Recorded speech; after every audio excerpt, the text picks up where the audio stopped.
Raya ni diorang tak macam raya kita. Walaupun kita susah apa, kita ada kawan-kawan nak raya, orang datang buat aktiviti raya apa semua, tapi diorang ni jarang dapat kegembiraan hari raya, sambutan hari raya. So kita buat apa? Kita pergi kat Rasli ni, kita nak buat. Lepas tu korporat dah janji nak bawa truck bagi makan sampling lah untuk dia punya last minute seminggu sebelum. Cakap truck tu tak dapat datang dan tak jadi sponsor, maksud tak datang langsung. So kita dah janji dah dengan 200-300 orang ni untuk datang buat jamuan. Dah lah pakai nama NGO pula tu, Habitat Malaysia. Alhamdulillah kita pun nak tak nak puasa teruskan, tapi kita usaha lain. Kita cuba doa, minta pada Allah, dan alhamdulillah cukup untuk kita buat jamuan tu untuk 200-300 orang. Last minute, walaupun 3-4 hari sebelum tu kan, dalam seminggu sebelum kita usaha, alhamdulillah.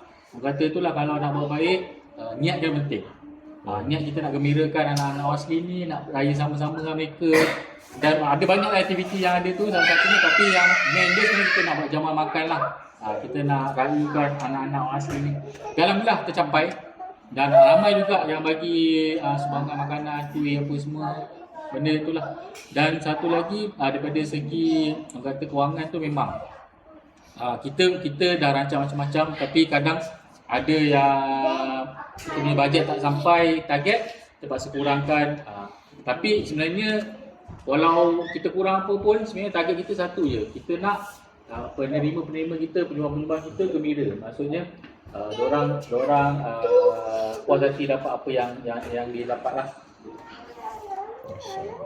Dan last sekali, pasal kadang bila kita ada program kerjasama ni, kadang kita dah ada dengan macam YB kawasan ataupun AD kawasan, tapi bila diorang rancang, tiba-tiba hari tu last minute kena tukar hari.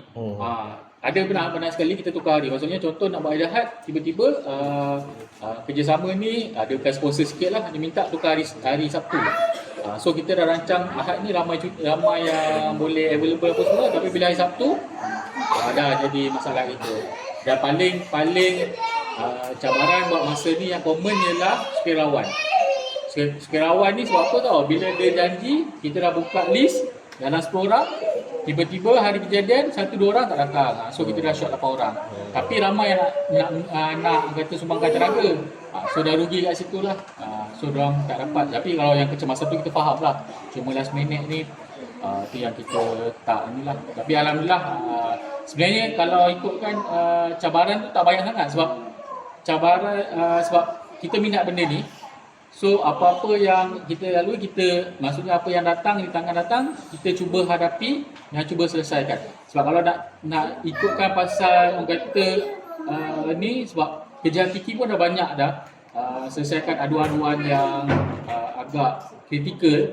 So bila cabaran-cabaran ni, orang kata sebab pengalaman. Alhamdulillah pengalaman yang kumpul-kumpul, kita dapat balik, susun balik apa-apa yang kita yang di tangan datang lah.